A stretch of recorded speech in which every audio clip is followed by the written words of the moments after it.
नमस्कार दोस्तों, स्वागत है आप सबका हमारे चैनल नर्सिंग केयर क्लब के पैरामेडिकल के ऑनलाइन सेक्शन में। इस सेक्शन में हम diploma in medical lab technology के first year course anatomy and physiology के बारे में पढ़ेंगे। आप सबका ज़्यादा समय नहीं लेते हुए मैं अपने कोर्स को शुरू करता हूं। आज हम मस्कुलोस्केलेटल सिस्टम के बारे में पढ़ेंगे। इस टॉपिक में हम निम्नलिखित पॉइंट कवर करेंगे, जिसमें muscles, classification of muscles, types of muscles, bones, classification of bone, gross structure of an adult long bone, parts of a young growing bone, development and ossification of bones, law of ossification, growth of long bone, factors affecting growth of hormones, medico-legal and anthropological aspects, cartilage, comparison between bone and cartilage, types of cartilage, comparison between cartilage के बारे में पढ़ेंगे।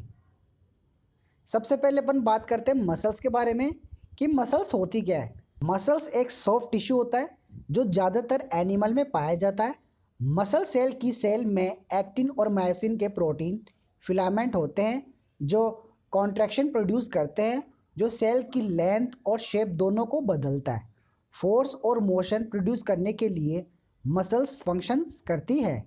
वे मुख्य रूप से maintaining और changing posture के लिए जिम्मेदार होता है, जैसे कि साथ ही इंटरनल ऑर्गन्स की मूवमेंट, हार्ट का कॉन्ट्रैक्शन और डाइजेस्टिव सिस्टम के थ्रू फूड का मूवमेंट पेरिस्टाल्टिक या कर्मानुकुंचन के थ्रू होती है। ह्यूमन अडल्ट के बॉडी के वेट का लगभग 40 से 50% मसल्स द्वारा कंट्रीब्यूट दिया जाता है। मसल्स के फाइबर और कनेक्टिव टिश्यू एक साथ होते हैं जो फेसिया में संलग्न होते हैं। मसल्स को ठीक से काम करने के लिए प्रॉपर ऑक्सीजन और न्यूट्रिशन की आवश्यकता होती है। इनके पास स्पेशल प्रॉपर्टीज़ होती है, जैसे कि एक्साइटिबिलिटी, कॉन्ट्रैक्टिबिलिटी, एक्सटेंसिबिलिटी और इलास्टिसिटी। क्लासिफिकेशन ऑफ मसल्स की बात करें तो रेगुलेशन के डिफरेंस क्राइटेरिया, लोकेशन, नेचर का यूज़ करके मसल्स को क्लासिफाइड किया गया है। स्ट्रेशन के डिपेंड पर बात करें तो इसमें स्टेटेड मसल्स वे मसल्स हैं जिनमें क्रॉस सेक्शन होते हैं, इसलिए स्टेटेड मसल्स के रूप में कहा जाता है। वे टेंडन द्वारा बोन से जुड़े होते हैं। अनस्टेटेड मसल्स वह मसल्स होती है जिसमें क्रॉस रिस्ट्रेशन नहीं होता है, वे स्मूथ दिखती है, इसलिए इसे स्मूथ मसल्स कहा जाता है। इनवॉलंटरी के डिपेंड पर बात करें तो इनवॉलंटरी मसल्स अनकॉन्शियस कंट्रोल होती है, जबकि वॉलंटरी मसल्स कॉन्शियस कंट्रोल होती है। वॉलंटरी मसल्स में स्केलेटल की मसल शामिल होती है जो बोन और स्किन से जुड़ी होती है। इनवॉलंटरी मसल्स में स्मूथ मसल शामिल होती है जो ऑर्गन और कार्डिक की मसल्स को जोड़ती है। फंक्शन के डिपेंड पर बात करें तो skeletal muscles, cardiac muscles, smooth muscles शामिल है। अब अपन बात करेंगे कंपैरिजन ऑफ मसल्स टाइप्स के बारे में। इसमें मसल्स के टाइप है स्केलेटल, कार्डिक और स्मूथ। अब जो स्केलेटल मसल्स होती है उसकी लोकेशन बोन से अटैच हुई होती है। कार्डिक मसल्स की लोकेशन हार्ट में पाई जाती है। स्मूथ मसल्स इंटरनल ऑर्गन और प्रेजेंट होती है। इनके फंक्शंस की बात करें तो स्केलेटल मसल्स बोन्स की मूवमेंट में हेल्प करती है। स्मूथ मसल्स हार्ट बीटिंग में हेल्प करती है, और जो स्मूथ मसल्स होती है वह इंटरनल ऑर्गन मूवमेंट में हेल्प करती है। इनके शेप की बात करें तो स्केलेटल मसल्स लॉन्ग सिलेंडर होती है, कार्डिक मसल्स ब्रांचिंग होती है, और जो स्मूथ मसल्स होती है वह स्पंडल शेप की होती है। इनके कैरेक्टरिस्टिक्स की बात करें तो स्केलेटल मसल्स, इस मसल्स के अंदर बहुत सारे हल्के और गहरे बैंड्स के न्यूक्लियाई होते हैं। कार्डिक मसल्स में स्टेटेड एक व दो न्यूक्लियाई वाले होते हैं। स्मूथ में नॉन स्टेटेड एक न्यूक्लियाई होता है। स्केलेटन मसल्स की बात करें तो ये बॉडी के स्केलेटन कंपोनेंट्स के साथ निकटता से जुड़े हुए होते हैं। माइक्रोस्कोप के नीचे उनकी एक स्ट्रिपिड उपस्थित होती है और इसलिए इसे स्टेटेड मसल्स कहा जाता है।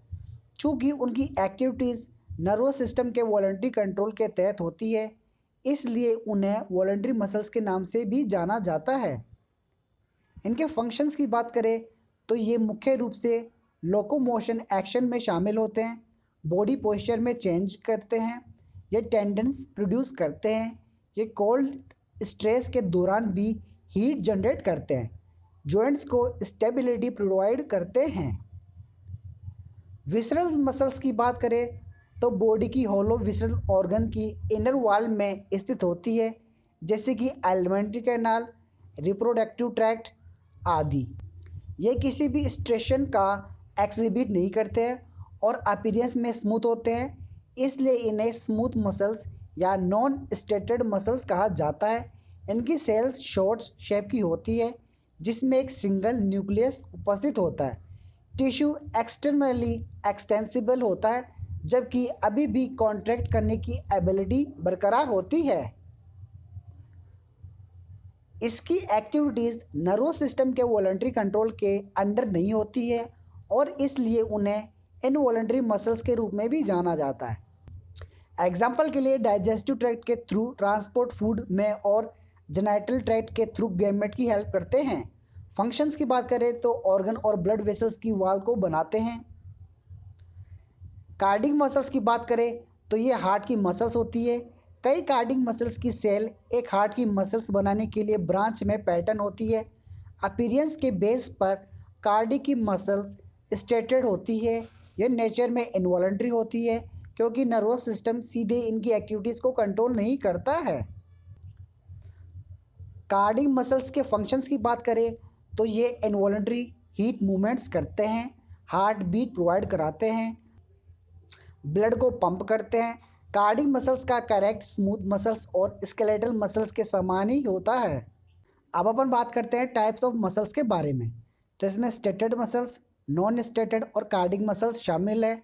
स्टेटेड मसल्स की बात करें तो यह लिम्स, बॉडी वॉल, टंग, फेरिंग्स, ईसोफेगस की शुरुआत में प्रेजेंट होती है। नॉन स्टेटेड की बात करें तो यह ईसोफेगस का distal part, urogenital tract, urinary bladder, blood vessels, eye के आयरस, हेयर के एरेक्टर पिलाई मसल्स में प्रेजेंट होते हैं। कार्डिक की बात करें तो यह हार्ट की वॉल्स में प्रेजेंट होते हैं।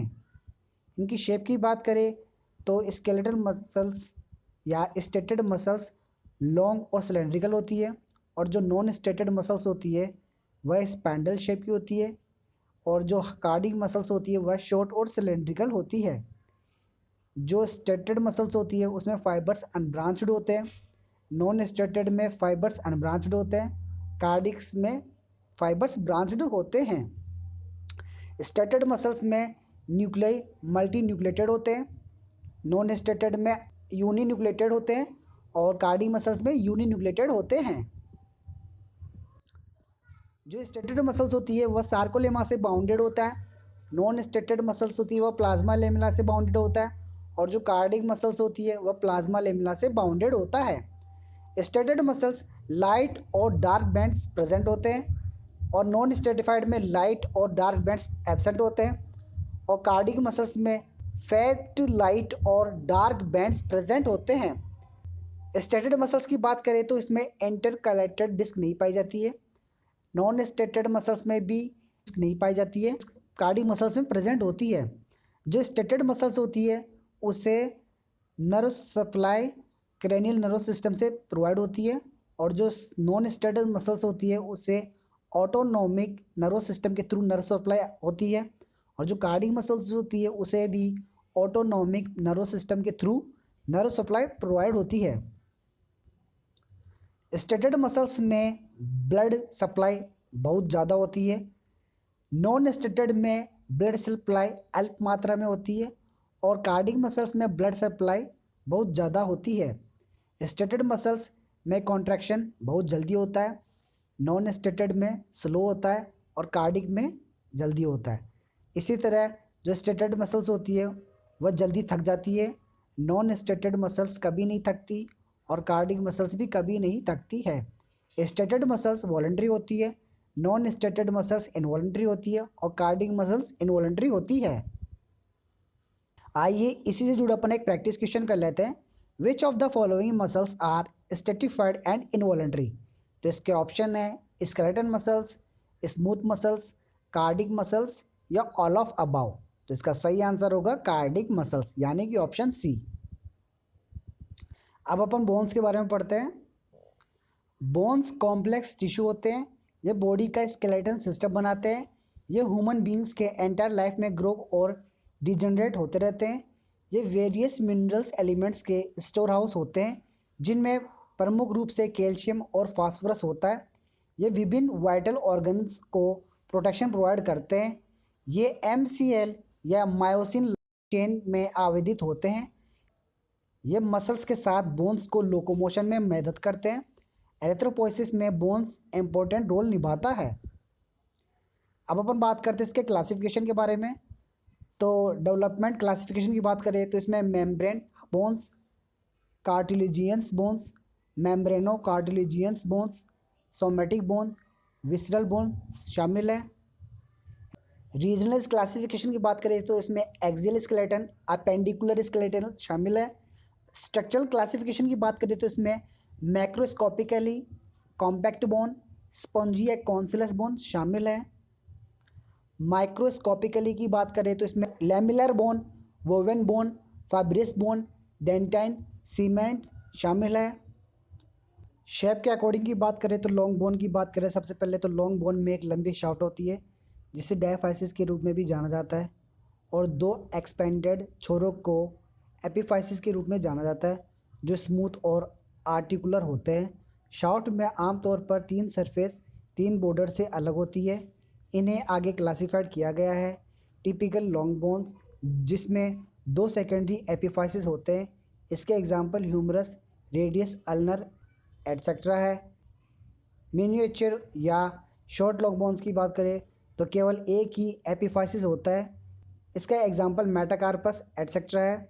मॉडिफाइड लॉन्ग बोन की बात करें तो इसमें कोई मॉड्यूलरी कैविटी नहीं होती है, इसका एग्जांपल क्लेविकल है। इस डायग्राम में लॉन्ग बोन्स को बताया गया है जिसमें ह्यूमरस और हैंड्स को बताया गया है। इस डायग्राम में क्लेविकल को बताया गया है। सबसे पहले बात करते हैं अपन शॉर्ट बोन के बारे में। इनकी शेप आमतौर पर क्यूबॉइडल, क्यूनिफॉर्म, ट्रिपेजॉइड या स्केफाइड होती है, इसका एग्जांपल होता है टार्सस और कार्पस बोन। यहाँ पर कार्पल्स बोन को बताया गया है। बात करें फ्लैट बोन के बारे में तो ये शैलो प्लेट से मिलते जुलते होते हैं और बॉडी के कुछ कैविटीज़ की सीमा बनाते हैं, इसका एग्जांपल सकल की वॉल्ट, बोन्स, रिब्स, स्टर्नम और स्कैपुला है। यहाँ पर रिब्स और स्कैपुला को बताया गया है।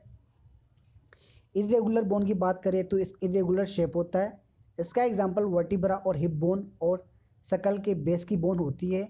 यहाँ पर फर्स्ट सर्वाइकल और सेकंड सर्वाइकल को बताया गया है।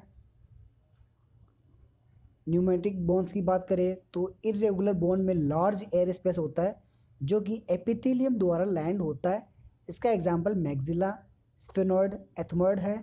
ये स्कल को वेट को हल्का बनाता है, आवाज़ की गूंज में हेल्प करते हैं और इंस्पायर्ड एयर के लिए एयर कंडीशनिंग चेम्बर के रूप में कार्य करते हैं। इस स्लाइड में न्यूमेटिक बोन को दिखाया गया है। सेस्मॉइड बोन की बात करें तो ये बोनी नोडुल होते हैं जो टेंडन और कैप्सूल में जुड़े हुए होते हैं। जन्म के बाद कोई पेरियोस्टियम ऑसिफाइड नहीं होता है, इसका एग्जाम्पल पटेला पेसिफॉर्म है। इसे फंक्शंस की बात करें तो प्रेशर का प्रतिरोध करने के लिए, फ्रिक्शन को कम करने के लिए, मसल्स को खींचने की दिशा में परिवर्तित करता है, लोकल सर्कुलेशन को बनाए रखने के लिए। एक्सेसरी सुपरम्यूनरी बोन्स की बात करें तो ये बोन हमेशा प्रेजेंट नहीं होती है, ये ऑसिफिकेशन के अतिरिक्त केंद्रों से विकसित असंबद्ध एपिफाइसिस के रूप में हो सकते हैं, इसका एग्जांपल सुचरल्स बोन्स है। अब अपन बात करते हैं डेवलपमेंटल क्लासिफिकेशन के बारे में। मेम्ब्रेन बोन्स की बात करें तो ये मेम्ब्रेन, इंट्रामेम्ब्रेनस या मेसेनकाइमल ऑसिफिकेशन में होती है और इस प्रकार मेसेनकाइमल कंडेंसेशन से बनते हैं, इसका एग्जांपल वॉल्ड स्कल की बोन और फेशियल बोन है। कार्टिलेजियंस बोन्स की बात करें तो ये कार्टिलेज, इंट्रा कार्टिलेजिनस या एंडोकॉन्ड्रोल ऑसिफिकेशन में बोन बनाने और इस तरह से कार्टिलेजियंस मॉडल से प्राप्त होती है, इसका एग्जाम्पल लिम्स की बोन, वर्टिब्रा कॉलम और थोरेसिक केज है। मेम्ब्रेनो कार्टिलोजिनस बोन्स की बात करें तो ये आंशिक रूप से मेम्ब्रेन में और आंशिक रूप से कार्टिलेज में होती है। इसका example clavicle, mandible, occipital, temporal, sphenoid है। सोमेटिक बोन्स की बात करें तो अधिकांश बोन्स सोमेटिक होती है। विसरल बोन्स ये फेरेंजियल आर्चेस से डेवलप होती है। इसका एग्जाम्पल हार्ड बोन, मैंडिबल के पार्ट और ईयर का ऑक्सिल है। रीजनल क्लासिफिकेशन की बात करें तो एक्सियल स्केलेटन में स्कल, वर्टिब्रल कॉलम और थोरेसिक केज शामिल है। अपेंडिकुलर स्केलेटन में लिम्स की बोन को शामिल किया गया है। स्ट्रक्चर क्लासिफिकेशन की बात करें तो इसमें मैक्रोस्कोपिकली की बात करें तो बोन की आर्चीटेक्ट या कैसलेस हो सकती है। कॉम्पैक्ट बोन एलिफेंट टीथ के डेंसिटी की तरह होती है लेकिन अत्यंत छिद्रनुमा होता है। ये लॉन्ग बोन के कॉर्टेक्स में सबसे अच्छा डेवलप होता है। यह झुकने और घुमाव बलों के लिए अनुकूल होता है। हम चित्र के माध्यम से समझ सकते हैं कि ये एक कॉम्पैक्ट बोन का है जिसमें ऊपर के भाग को स्पॉन्जी बोन कहा जाता है, मध्य भाग को मिडलरी कैविटी कहा जाता है जिसमें थिक कॉम्पैक्ट बोन भी पाई जाती है। अब अपन बात करते हैं कॉन्सिलस या स्पंजी बोन के बारे में। ये बोन टर्बिकुली से बना होता है जो कि मैरो कैटेनिंग स्पेस होता है जिसे मेडुलरी कैविटी कहा जाता है। ट्रेबिकुलर मैशवर्क के 3 primary types, meshwork of rods, meshwork of platelets. Cancellous bones compressive force के अनुकूल होती है। बोन्स का फॉर्मेशन वेट और स्ट्रेंथ, इलास्टिसिटी और लाइटनेस के लिए होता है। रूल फ्लो की बात करें जो कि 1892 में दिया गया था, बोन का बनना स्ट्रेस और स्ट्रेस के डायरेक्टली प्रोपोर्शनल होता है। दो फोर्स अर्थात टेंसिल फोर्स और कंप्रेसिव फोर्स दोनों ही प्रॉपर कंडीशन में बोन फॉर्मेशन को स्टिमुलेट करते हैं। माइक्रोस्कोपिकली की बात करें तो माइक्रोस्कोपिक एग्जामिनेशन की बेस पर बोन को 5 कैटेगरीज में कैटेगराइज किया गया है। लेमिनार बोन, अधिकांश परिपक्व मानव बोन्स कॉम्पैक्ट या कैंसलस नामक बोनिस टिश्यू की थिन प्लेट से बनी होती है जिसे लेमिनार कहते हैं। इसे कैंसलस बोन में घुमावदार प्लेटों के रूप में व्यवस्थित होते हैं लेकिन कॉम्पैक्ट बोन कंसेक्टिव सिलेंडर में होती है। वोमेन बोन की बात करें तो इससे फीटल बोन फ्रैक्चर की रिपेयर और बोन के कैंसर में देखा गया है। कोलेजन फाइबर और बोन के क्रिस्टल अरेंज्ड होते हैं। फाइब्रस बोन की बात करें तो ये यंग फीटल बोन में पाया जाता है लेकिन यह रेप्टिलाइज और एम्फीबियम में अधिक कॉमन है। डेंटिन की बात करें तो यह टीथ में होता है। सीमेंट की बात करें तो यह भी टीथ में होता है।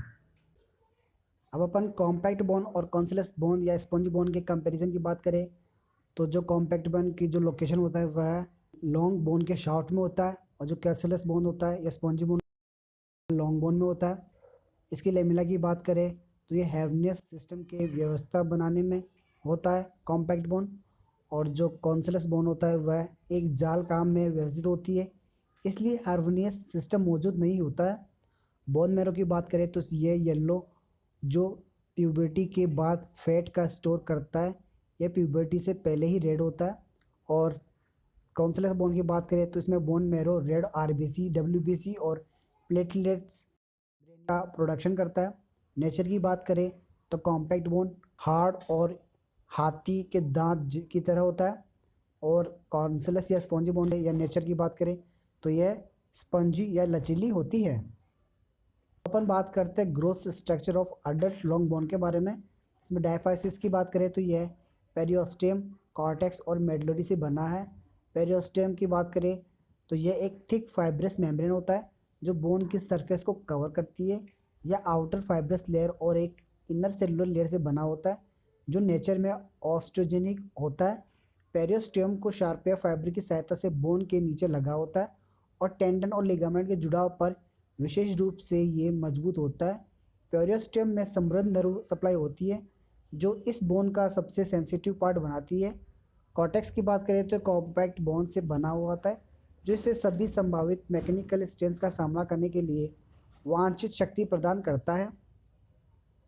मेडुलरी कैविटी की बात करें तो यह एंडोस्टियम द्वारा लैंड होता है।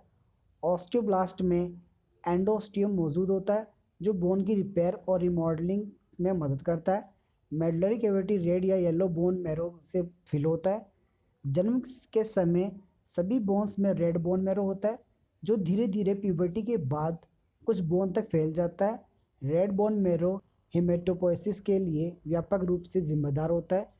प्यूबर्टी के बाद red bone marrow long bone के epiphysis, sternum, ribs, iliac crest, vertebra और स्केल की बोन्स में पाया जाता है। एपिफाइसिस की बात करें तो यह हाइलिन कार्टिलेज से ढकी हुई कॉन्सिलस बोन से बना होता है। Parts of young growing bone की बात करें तो यंग ग्रोइंग बोन के 4 पार्ट होते हैं जिसमें एपिफाइसिस, डायफाइसिस, मेटाफाइसिस या एपिफाइसियल प्लेट शामिल है। एक टिपिकल लॉन्ग बोन 3 पार्ट में स्थित होती है। 2 एपिफाइसिस ऑसिफिकेशन का सेकेंडरी सेंटर बनाती है जबकि डायफाइसिस ऑसिफिकेशन का प्राइमरी सेंटर बनाती है। एपिफाइसिस की बात करें तो बोन के एंड और टिप का वो हिस्सा जो कि ओसिफाई का सेकेंडरी सेंटर बनाती है जिसे एपिफाइसिस कहा जाता है। एपिफाइसिस निम्न प्रकार के होते हैं। एपिफाइसिस प्रेशर, यह जॉइंट फॉर्मेशन के साथ साथ वजन के संचरण में भी भाग लेता है जैसे ह्यूमरस ऊपरी छोर, रेडियस का निचला छोर आदि। ट्रैक्शन, एपिफाइसिस की बात करें तो ये नॉन आर्टिकुलर है और वेट बेयरिंग में हिस्सा नहीं लेता है। यह एक या एक से अधिक टेंडेंस के लिए लगाव प्रदान करते हैं। ट्रैक्शन एपिफाइसिस बाद में प्रेशर एपिफाइसिस से अधिक हो जाता है जैसे फ्यूमर और ह्यूमरस के ट्यूबरिकल्स। एटिविस्टिक एपिफाइसिस की बात करें तो ये फाइलोजेनेटिकली एक स्वतंत्र हड्डी है जो ह्यूमन के दूसरी बोन से जुड़ी होती है जैसे कि स्केपुला प्रोसेस। एब्रेट एपिफाइसिस की बात करें तो ये हमेशा मौजूद नहीं होते हैं। ये एक निश्चित समय अवधि के बाद दिखाई देते हैं जैसे पहला मेटाकार्पस के सिर पर और अन्य मेटाकार्पस के आधार या बेस पर एपिफाइसिस। डायफाइसिस की बात करें तो यह लॉन्ग बोन का एलांग्ड शाफ्ट होता है जो कि ऑसिफिकेशन के प्राइमरी सेंटर से बनता है। मेटाफाइसिस की बात करें तो डायफाइसिस के एपिफाइसियल अंत और मेटाफाइसिस के रूप में जाना जाता है। प्रत्येक मेटाफाइसिस एक्टिव ग्रोथ का जोन है। एपिफेशियल फ्यूजन से पहले मेटाफाइसिस को बोन की सप्लाई कैरियर्स के थ्रू हेयर और पिन बैंड से होती है। बच्चों में ऑस्टियोमाइलाइटिस का कॉमन साइट मेटाफाइसिस होता है। एपिफाइसियल प्लेट की बात करें तो एपिफाइसियल प्लेट एपिफेशियल को मेटाफाइसिस से अलग करती है। इस कार्टिलेज प्लेट में सेल्स का एक प्रसार लंबी हड्डी की लंबाई बढ़ने के लिए जिम्मेदार होता है। एपिफाइसियल की फ्यूजन के बाद बोन लंबाई की नहीं बढ़ सकती। ग्रोइंग कार्टिलेज को एपिफाइसियल और मेटाफाइसियल आर्टरीज द्वारा दोनों को पोषण किया जाता है। डेवलपमेंट और ऑसिफिकेशन ऑफ बोन्स की बात करें तो ऑसिफिकेशन सेंटर द्वारा पार्ट लेता है जिनमें प्रत्येक बिंदु है जहाँ की और ऑस्टियोब्लास्ट की शुरुआत होती है। ऑसिफिकेशन के सेंटर प्राइमरी या सेकेंडरी हो सकते हैं। यूट्रस के प्राइमरी सेंटर वे हैं जो बर्थ से पहले दिखाई नहीं देते हैं। आमतौर पर इंट्रायूट्राइन लाइफ के वे 8वें वीक में दौरान होता है जबकि यूट्रस के सेंटर जो बर्थ के बाद डेवलप होते हैं अपवाद के रूप में भी फीमर के निचले छोर और टीबिया के ऊपरी छोर के साथ होते हैं जो इंट्रायूट्राइन लाइफ के 9 महीने के दौरान दिखाई देते हैं जिसे ऑसिफिकेशन सेकेंडरी सेंटर के रूप में भी जाना जाता है। ऑसिफिकेशन का प्राइमरी सेंटर डायफाइसिस बनाता है जबकि सेकेंडरी सेंटर ऑसिफाइसिस एपिफाइसिस बनाता है। एपिफाइसिस और डायफाइसिस का फ्यूजन प्यूबर्टी से शुरू होता है और 25 वर्ष की एज तक पूरा हो जाता है जिसके बाद बोन की अधिक वृद्धि नहीं होती है। मेसोडर्मल मॉडल को बोन में बदलने को इंट्रामेम्ब्रेन या मिसेनकाइमल ऑसिफिकेशन कहा जाता है और इन बोन्स को मेम्ब्रेन कहा जाता है। बोन में कार्टिलाजिनस मॉडल के रिप्लेसमेंट को इंट्राकार्टिलेजिनस या एंडोकार्डियल ऑसिफिकेशन कहा जाता है और ऐसी बोन्स को कार्टिलेजिनस बोन्स कहा जाता है। लॉ ऑफ ऑसिफिकेशन की बात करें तो ऑसिफिकेशन का लॉ कहता है कि ऑसिफिकेशन के सेकेंडरी सेंटर जो पहले दिखाई देते हैं या अंत में जुड़ते हैं वे बाद में जुड़े हुए दिखाई देते हैं। इस लॉ के अपवाद फिबुला का निचला छोर होता है लॉन्ग बोन का अंत जहाँ एपिफिजियल फ्यूजन होता है उसके बाद बोन का बढ़ना या अंत कहा जाता है। ग्रोथ ऑफ लॉन्ग बोन्स की बात करें तो कार्टिलेज की एपिफिजियल प्लेट सेल्स के मल्टीप्लिकेशन से लंबाई बढ़ती है। पेरियोस्टेम की डीपर लेयर में सेल्स की मल्टीप्लिकेशन से बोन थिकनेस में बढ़ती है। सरफेस और एंड्स पर नई बोन्स के डिपोजिशन से बोन्स बढ़ती है। ऑस्टियोब्लास्ट द्वारा बोन के डिपोजिशन की इस तरह प्रोसेस को अपोजिशनल ग्रोथ कहा जाता है। ऑस्टियोक्लास्ट सेल्स की हेल्प से अनवांटेड बोन्स को लगातार हटाया जाता है और इस प्रोसेस को रीमॉडलिंग के रूप में जाना जाता है। Factors affecting growth of hormone की बात करें तो बोन की प्रॉपर ग्रोथ के लिए सफिशिएंट अमाउंट में प्रोटीन, कार्बोहाइड्रेट, मिनरल, विटामिन और हार्मोन आवश्यक है। विटामिन ए ऑस्टियोब्लास्ट और ऑस्टियोक्लास्ट की एक्टिविटीज, कोऑर्डिनेशन और डिस्ट्रीब्यूशन को कंट्रोल करता है। विटामिन की कमी से ऑस्टियोक्लास्ट की एक्टिविटीज कम हो जाती है जिससे क्रेनियल और स्पाइनल फोरमिना का शेप कम हो जाता है। इंटेस्टाइन से कैल्शियम और फास्फोरस के एब्जॉर्प्शन के लिए विटामिन डी आवश्यक है और प्रॉपर ऑसिफिकेशन में हेल्प करता है। कार्बनिक मैट्रिक्स के रखरखाव के लिए विटामिन सी आवश्यक है। हार्मोन की बात करें तो ग्रोथ हार्मोन के एंटीरियर पिट्यूटरी का पर्याप्त मात्रा पैराथायरॉयड ग्लैंड से पैराथायरमोन और थायराइड ग्लैंड से कैल्सिटोनिन बोन के प्रॉपर डेवलपमेंट के लिए आवश्यक है। Medico legal and anthropological aspects की बात करें मेडिको लीगल और एंथ्रोपोलॉजिकल एस्पेक्ट्स की बात करें तो मेडिको लीगल एग्जामिनेशन का उद्देश्य निर्धारित करना है बोन्स ह्यूमन की है या नहीं, चाहे वे एक या अधिक पर्सन्स के हो, इंडिविजुअल्स की एज, सेक्स, स्टेचर, डेथ के टाइम और कॉजेज के लिए। आइए इसी से जुड़ा अपन एक और प्रैक्टिस क्वेश्चन कर लेते हैं। एग्जाम्पल ऑफ सेस्मॉइड्स बोन, तो इसके ऑप्शन है humerus, patella, femur, all of this. तो इसका सही आंसर होगा पटेला यानी कि ऑप्शन बी। अब अपन बात करते हैं कार्टिलेज के बारे में।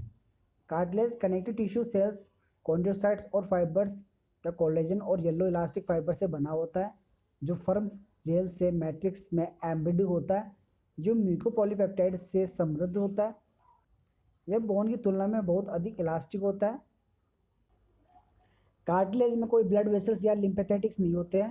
सेल्स का पोषण मैट्रिक्स के माध्यम से फैलता है। कार्टिलेज में कोई नर्व नहीं होती है इसलिए यह इनसेंसिटिव होता है। कार्टिलेज एक रेशेदार झिल्ली से घिरा हुआ होता है जिसे पेरिकॉन्ड्रियम कहा जाता है जो स्ट्रक्चर या संरचना और कार्य में पेरियोस्टियम के समान होता है। आर्टिकुलर कार्टिलेज में कोई पेरिकॉन्ड्रियम नहीं होता है इसलिए चोट लगने के बाद इनका रीजनरेशन अपर्याप्त होता है। जब कार्टिलेज शांत हो जाते हैं तो कॉन्ड्रोसाइट मर जाते हैं और कार्टिलेज को टिश्यू की तरह बोन्स द्वारा बदल दिया जाता है। कंपैरिजन बिटवीन बोन और कार्टिलेज की बात करें तो बोन हार्ड होती है, कार्टिलेज फिर्म होती है। मैट्रिक्स में फ्लेक्सिबल मटेरियल होता है जिसको ऑसिन कहा जाता है और कार्टिलेज में कॉन्ड्रोटिन फ्लेक्सिबिलिटी प्रोवाइड करता है। बोन में मैट्रिक्स में कैल्शियम सॉल्ट होता है, कार्टिलेज में कैल्शियम सॉल्ट मौजूद नहीं होता है। बोन्स के पास नर्व सप्लाई है जो नेचर में वेस्कुलर होती है और कार्टिलेज में नर्व सप्लाई नहीं होती है। बोन में बोन मेरो प्रेजेंट होता है, कार्टिलेज में बोन मेरो एब्सेंट होता है। बोन में ग्रोथ के लिए केवल अपोजिशन या सतह बयान द्वारा होता है और कार्टिलेज में ग्रोथ के अपोजिशन और इंटरस्टेशियल या भीतर से के द्वारा होता है। टाइप ऑफ कार्टिलेज की बात करें तो कार्टिलेज 3 टाइप की होती है, hyaline cartilage, fibro cartilage, elastic cartilage. Type of cartilage की बात करें तो कार्टिलेज 3 टाइप की होती है, hyaline cartilage, fibro cartilage, elastic cartilage. Comparison between cartilage की बात करें तो जो हाइलिन कार्टिलेज होता है उसकी location long bone, sternum, ribs, nose और कुछ लेरिंजियल के जोड़ों कार्टिलेज में होती है। फाइब्रो कार्टिलेज की लोकेशन प्यूबिस सिम्प्लिफाइसिस, टेम्पोरोमैंडिबुलर जोड़ों के इंटरवर्टिबल डिस्क में। इलास्टिक कार्टिलेज की लोकेशन पिन्ना में external auditory meatus Eustachian tube epiglottis arytenoid cartilage की वोकल प्रोसेस में होती है। हाइलिन कार्टिलेज के कलर की बात करें तो यह ब्लू वाइट होता है। फाइब्रो कार्टिलेज का कलर ग्रीनिश वाइट होता है। इलास्टिक कार्टिलेज का कलर येलोइश होता है। हाइलिन कार्टिलेज का अपीयरेंस शाइनी और ट्रांसलूसेंट होता है। फाइब्रो कार्टिलेज का अपीयरेंस ओपेक होता है और इलास्टिक कार्टिलेज का अपीयरेंस ओपेक होता है। फाइबर्स की बात करें तो हाइलिन कार्टिलेज में फाइबर्स वेरी थिन होते हैं। मैट्रिक्स के रूप में कुछ रिफ्लेक्टिव इंडेक्स में होने के कारण ये दिखाई नहीं देते हैं। और फाइब्रो कार्टिलेज की बात करें तो इसमें फाइबर्स न्यूमेरस वाइट फाइबर्स होते हैं और इलास्टिक कार्टिलेज में न्यूमेरस येलो फाइबर्स प्रेजेंट होते हैं। इनकी इलास्टिसिटी की बात करें तो हाइलिन कार्टिलेज फ्लेक्सिबल होता है, फाइब्रो कार्टिलेज मोर फिर्म स्ट्रॉन्गेस्ट होता है और इलास्टिक कार्टिलेज मोस्ट फ्लेक्सिबल होता है। आप इस चित्र के माध्यम से समझ सकते हैं कि ये फाइब्रो कार्टिलेज का चित्र है जिसमें इंटरवर्टिबल डिस्क होती है। आप इस चित्र के माध्यम से समझ सकते हैं कि ये एक हाइलिन और इलास्टिक कार्टिलेज का चित्र है जिसमें हार्ड बोन, एपिग्लोटिस और थायराइड दिखाई दे रहा है। आइए इसी से जुड़ा अपन एक और प्रैक्टिस क्वेश्चन कर लेते हैं। फाइब्रो कार्टिलेज फाउंड इन, तो इसका ऑप्शन है sternum, intervertebral disc, larynx, epiglottis. तो इसका सही आंसर होगा इंटरवर्टिबल डिस्क यानी कि ऑप्शन बी। दोस्तों कैसा लगा हमारा वीडियो हमें कमेंट बॉक्स में लिखकर जरूर बताएं। और आज दोस्तों अगर अभी तक हमारे चैनल को सब्सक्राइब नहीं किया है तो चैनल को जरूर सब्सक्राइब करें, लाइक करना ना भूलें। फिर मिलेंगे एक नई वीडियो के साथ, तब तक के लिए धन्यवाद, नमस्कार।